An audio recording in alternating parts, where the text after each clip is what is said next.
Bonjour, c'est Daria. Lisons un magnifique psaume ensemble aujourd'hui. Psaume 119, verset 114.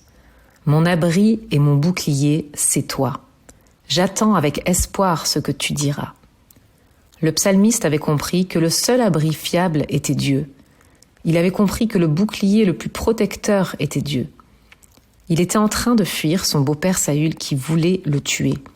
Il n'était plus en sécurité même dans sa propre famille. Et dans cette situation que j'imagine vraiment difficile, il trouve refuge en Dieu. Le vrai, le seul abri. Cette histoire m'amène à analyser ma propre vie et peut-être que tu pourras aussi faire un point sur ta vie. La chose la plus naturelle est de chercher sa sécurité, son réconfort auprès des gens proches. Et ça fonctionne très bien jusqu'à ce que l'on se rende compte que ce sont aussi des humains et qu'ils ne sont pas parfaits. Malheureusement, personne sur Terre ne pourra satisfaire ton besoin d'être protégé et en pleine sécurité à part Dieu lui-même. Mais à l'abri de quoi? Se protéger de quoi? De ce qui pourrait toucher nos cœurs et briser nos âmes. Dans cette situation, David devait se mettre à l'abri de Saül car il en voulait à sa vie. Par jalousie, le roi Saül voulait tuer David. Je ne sais pas si David mentionnait aussi son état d'âme en parlant d'abri, mais je préfère le prendre comme ça pour nous aujourd'hui. Car nous ne devons pas nous cacher de peur de mourir physiquement, mais nous avons besoin d'un abri des flèches de l'ennemi. Ces flèches sont là pour nous freiner, voire arrêter notre marche avec Jésus. Mais l'ennemi n'a aucun pouvoir, aucun angle d'attaque quand nous sommes à l'abri du Très-Haut.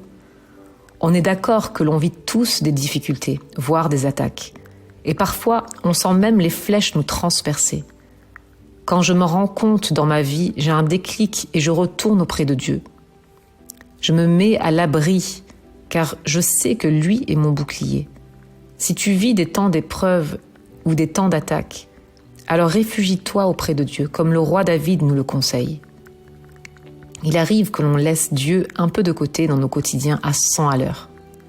Alors au plus tard, quand on sent une flèche de l'ennemi, ne fuis pas plus loin, mais au contraire, cours dans les bras du Père. Ce réflexe de fuir et de s'isoler est ce qui va venir naturellement. Mais c'est à nous de comprendre et d'apprendre de ce verset que c'est seulement auprès de Dieu que nous sommes à l'abri et qu'il est notre bouclier.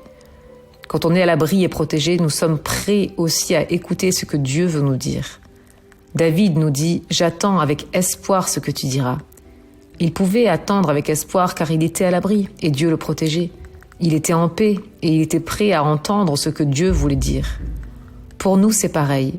Quand on fuit l'ennemi, on est tellement concentré sur lui que l'on ne peut pas vraiment entendre Dieu. Les voix de l'ennemi sont plus fortes que celles de Dieu dans ces instants-là. C'est pour cela que c'est important d'être à l'abri de Dieu, pour pouvoir être prêt à entendre ce qu'il va dire. Est-ce que tu comprends l'importance de se mettre à l'abri du Très-Haut? Alors comment faire? Planifie du temps avec Dieu dans ta journée. Donne-lui ton temps. Trouve ton refuge dans sa présence. Prie, jeûne, loue, remercie-le.